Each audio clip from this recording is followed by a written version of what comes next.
Hi everyone, and welcome back to the channel. Alright, so in this video I want to talk about some things that we might want to consider while we're writing code.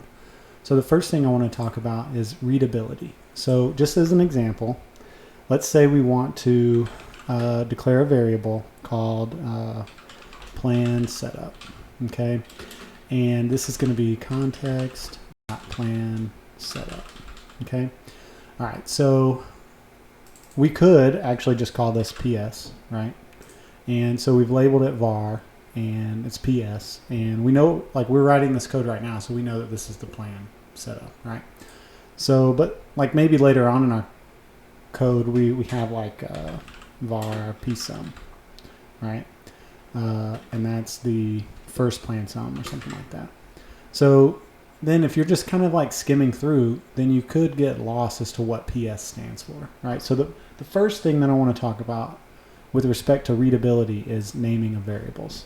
And we haven't really talked about naming convention yet for C#, but when you're naming like just regular variables inside your program or whatever, generally you start with a lowercase, and then you use something called camel case, where every word after that is capitalized. So in other words, plan, the P in plan is lowercase, and then the S in setup is uppercase. But let's say like maybe you had we wanted like the image creation date, right? So then we would have var image creation date, and maybe we want to call it date time because the value is a date time. So we have context dot. Actually, we'll just call the structure set dot image dot creation date. Whoop. Date time. Okay, and this works, right? So you can see that the first word is lowercase, and then after that, each word is uppercase. Okay, so that's camel case. Another, excuse me, another thing that you might have noticed is that when classes are declared, they're always declared with an uppercase. Okay. And then if this was, say, like script context, if that was like a script context class, every word, every individual word is capitalized, okay? All right, so then another thing is maybe you have a private variable. Oftentimes what you might see is say you have a private string,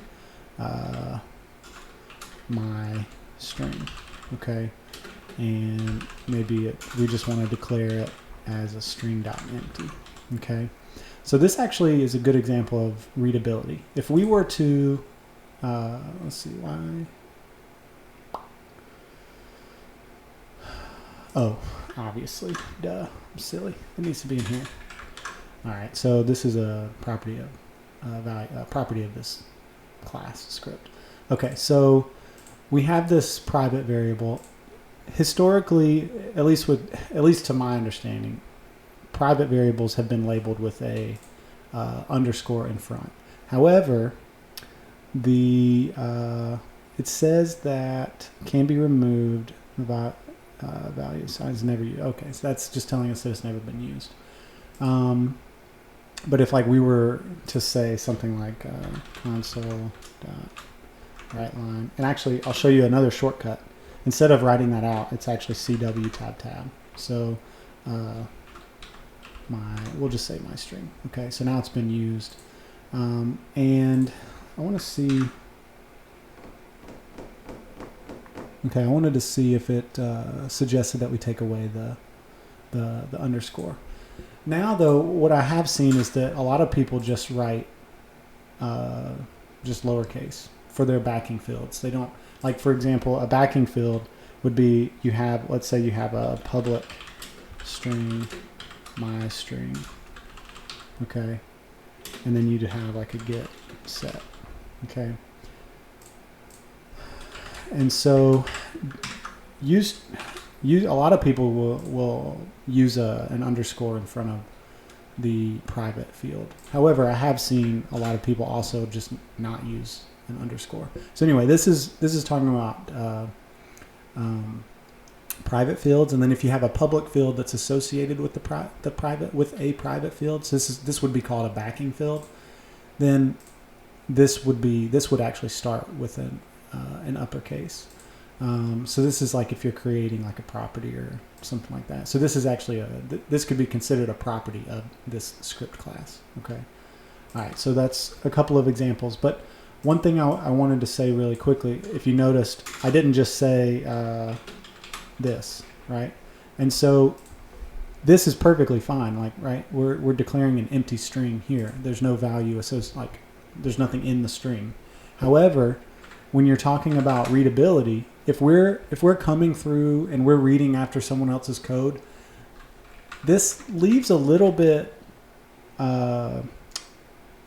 it's a little ambiguous because, or I don't know if I'm using the right word, but it's a little difficult to say that whether or not this was the actual intention of the person that wrote the original code, right? Like maybe they wanted to say like, you know, Arthur for whatever reason. Well, I guess it would be like this. So like maybe they wanted to declare it as an actual value, but maybe they forgot to come back and add it. So now it's an empty string, but maybe they meant to do that. Maybe they didn't. I don't know. So when you're thinking about readability, another thing that you can do is try to be as explicit as possible. So you might write something like that, a string.empty. There's no way that you could write this and not mean for this to be an empty string, right? Okay, so that's a couple of examples.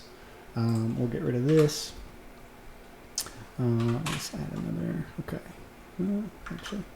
Okay, so then back to this example. Okay, so we don't need that anymore. So thinking a little bit more about readability, right? We've talked about comments. So we could add a comment here that says, you know, the current plan, or maybe the plan of the current context. Okay, and then that's great because now we have a comment that describes what this should be, right? So if we come through and we're reading this and we're like the plan of the current context, and then maybe, and we see that it's named plan setup, but then maybe for some reason on accident, this got changed to patient, right? Like maybe you, I don't know, did a search and like a find replace thing and you accidentally replaced it, or, you know, something like that.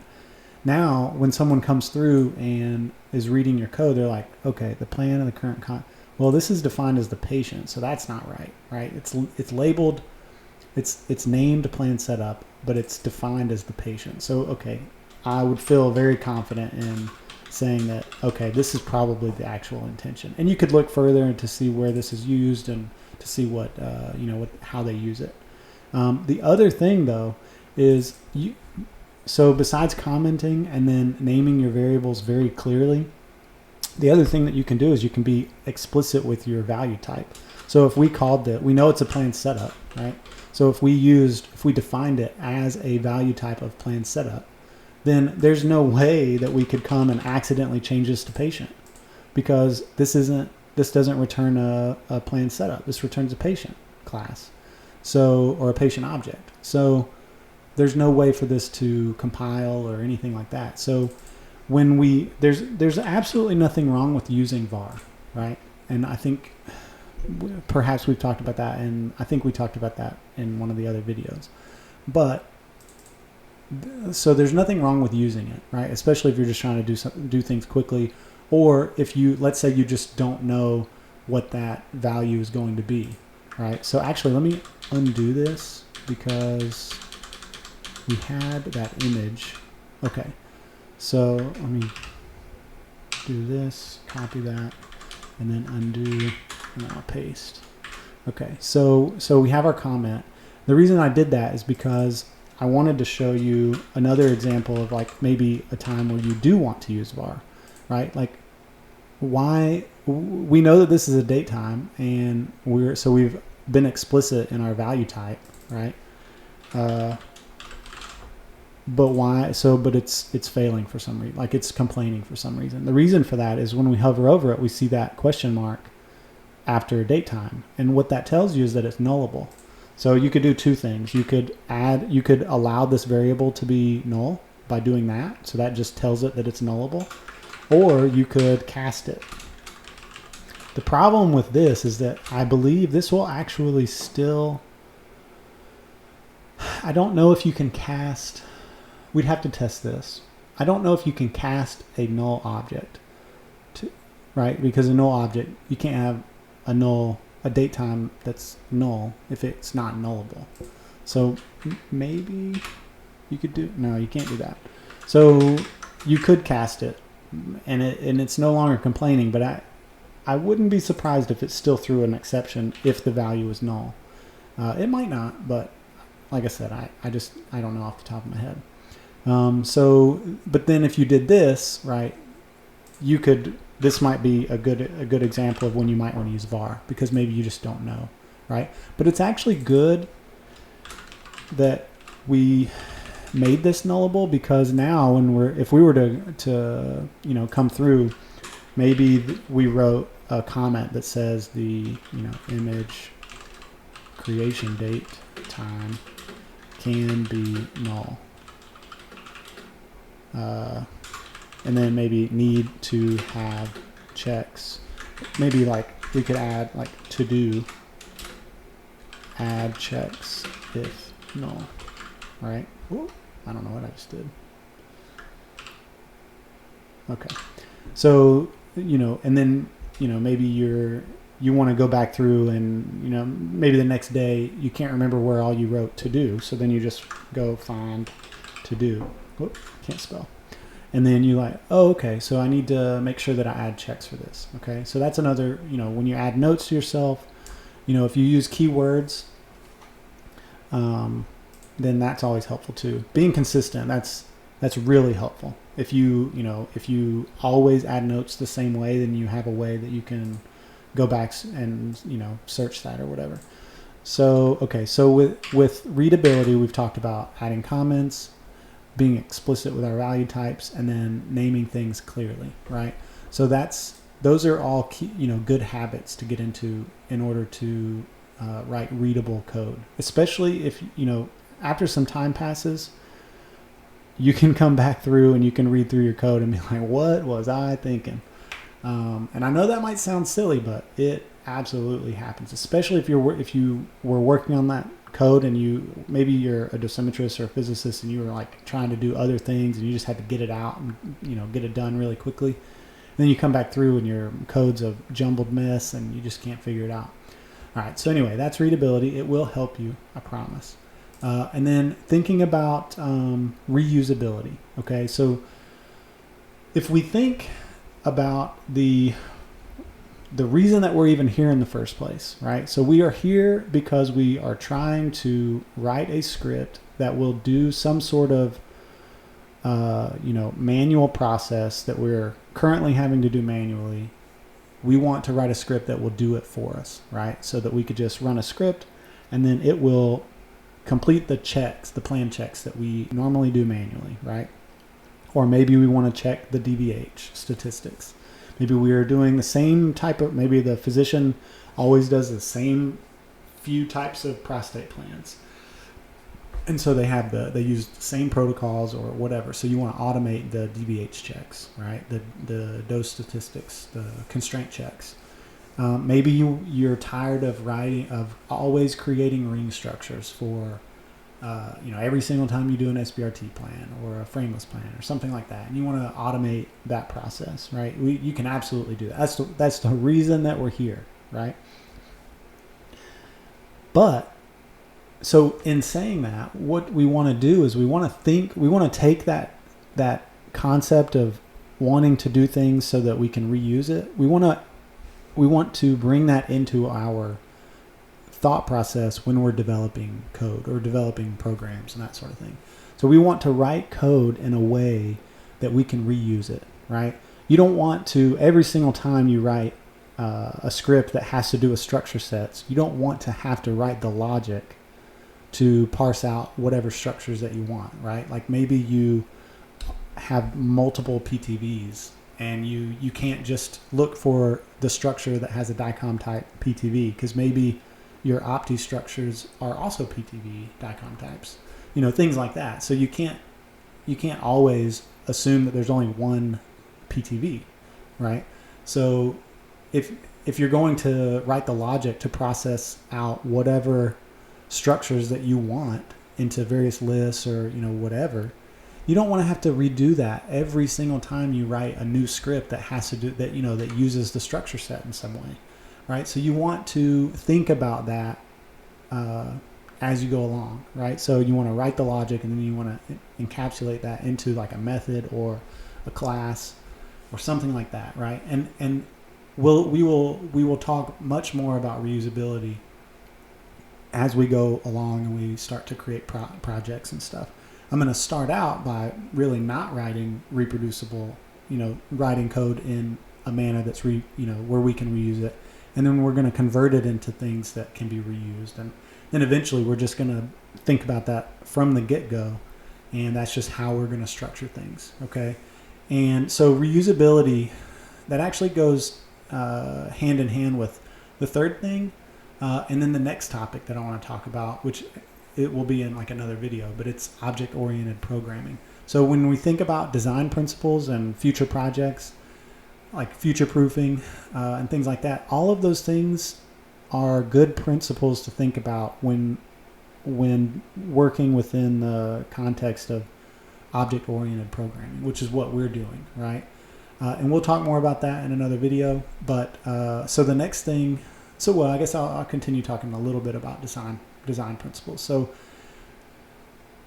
just as an example, we're gonna write we're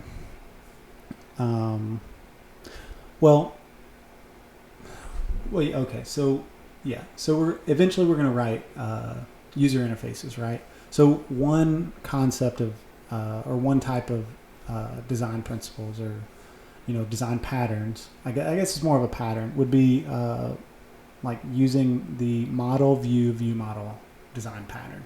Okay, and so what that is you have your classes, your objects, like your models, and then you have your view, which is like your user interface, like what your buttons look like and all those sorts of things, and then you have your view model, and that's the logic that ties the two of those together.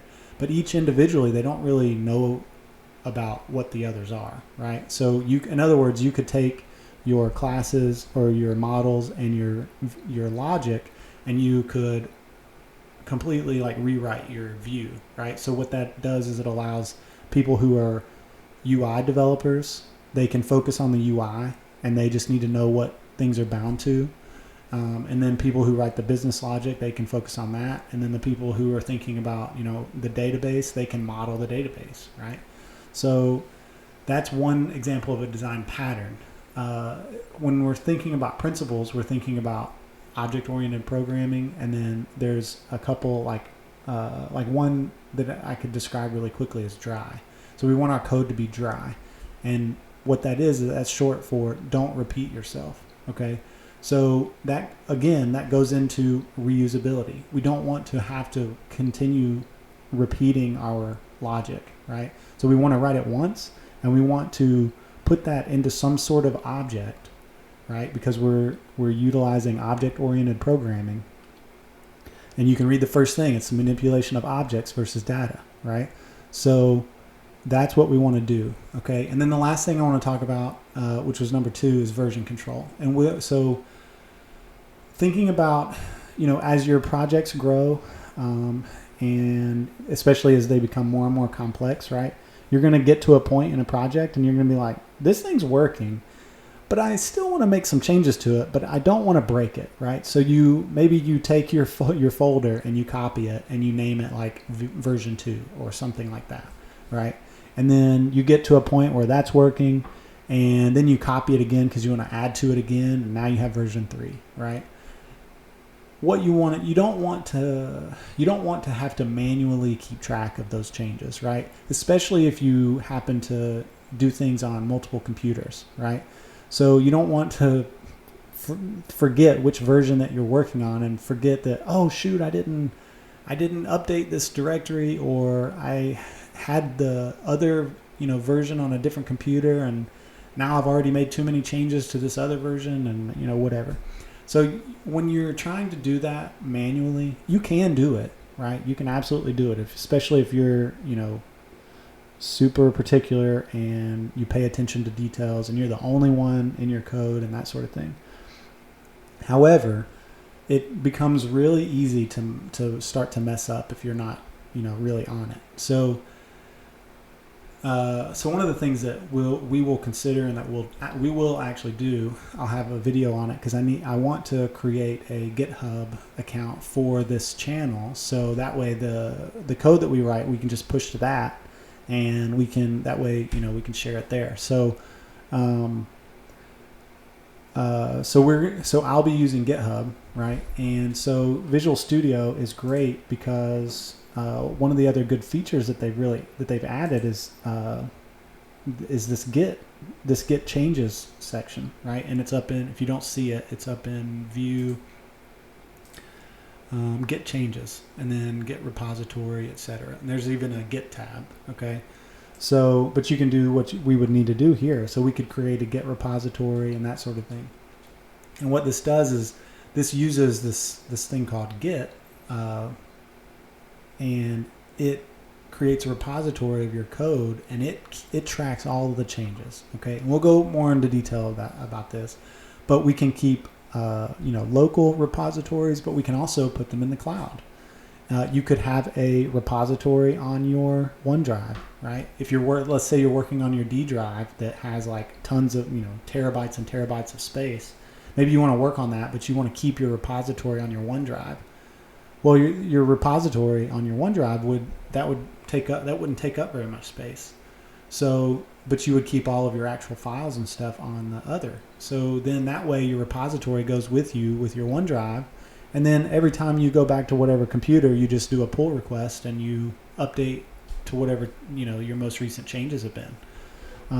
So that could be a good example of using a local repository, or you can put it in the cloud. And so you can have a GitHub account, and GitHub allows you to have public and private repositories.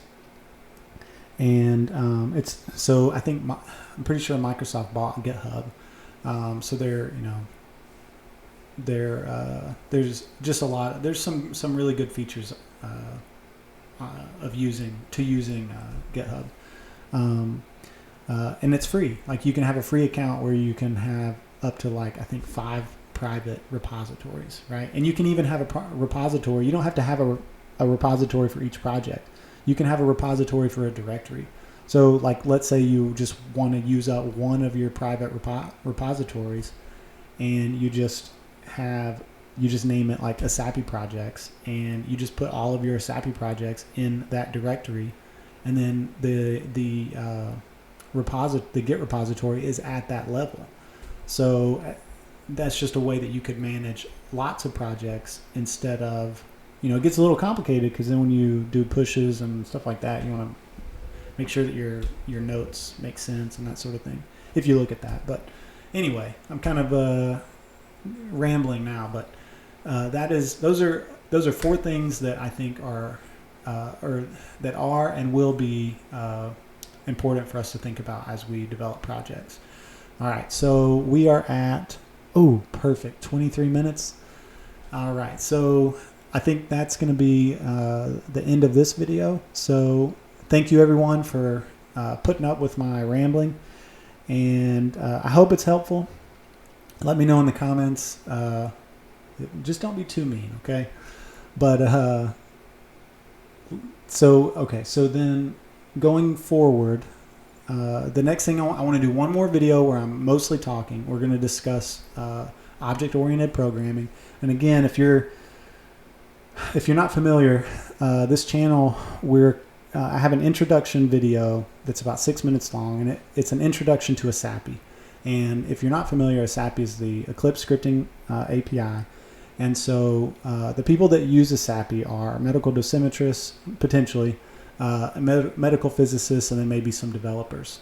And so because not all physicists and not all dosimetrists have backgrounds in programming, I wanted to start I'm a dosimetrist myself, so I'm completely self-taught. So the purpose of this series and this channel is to help, is to kind of come at it from a perspective of never having programming experience. And so if you're trying to figure out why I'm just rambling on, this is why. I'm trying to provide some context into programming and into C# and that sort of thing, so that people that are new to this can start from a much further starting point, like a much better starting point than I did. My goal is to have a steep learning curve, so that we can learn a whole lot really quickly. You can pause the videos, you can go back, you can watch them again, you can watch them on two speed, that sort of thing. So, once we get through these few topics about some of the basics of programming and the basics of writing good code and that sort of thing, then we're really going to hit the ground running. And so one of the things I've actually already started thinking about and working on is, I think what I want is for our first few actual projects to be based around the concept of calculating conformity indexes. That's something that probably every dosimetrist would like to do. You hate having to put values into a spreadsheet or a calculator or whatever. So I think I want to start with a really simple way of doing it, and then build up to a more and more complex, and well-written projects. So I think that's what we're going to do first. But yeah, so enough with that.